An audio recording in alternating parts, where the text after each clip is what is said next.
Folks, we got a tornado warning south of Nebraska City. Tornado warning. Again, I'm sorry to take away, this is a tornado warning. This is a radar-indicated trench rotation. The following impacts are expected. Flying debris will be dangerous to those caught without shelter. Mobile homes will be damaged or destroyed. Damaged roofs, windows, and vehicles will occur. Tree damage is likely. This dangerous storm will be near Nebraska City around 4:40 p.m. This includes the following highways. Highway to Nebraska between mile markers 504 and 508. Highway 75 in Nebraska between mile markers 42 and 48.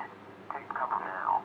Move to a basement or an interior room on the lowest floor of a sturdy building. Avoid windows. If in a mobile home, a vehicle, or outdoors, move to the closest substantial shelter and protect yourself from flying debris. Repeating, a tornado warning has been issued until 5 p.m. for the following county: Omaha, Nebraska.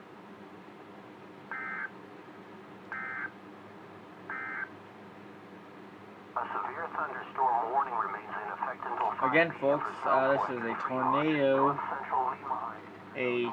warning for Otoe County and southeast Nebraska till 5 p.m. Golf ball size hail along with tornado with this thunderstorm. Nebraska City around 4:40 p.m. So that's in about 3 minutes because it's 3:37 right now. 38, 39, 40, so 3 minutes for you. Again, take cover. We cannot, even though it's not on the ground, we still want you all to take cover. So, take cover out there. Stay safe.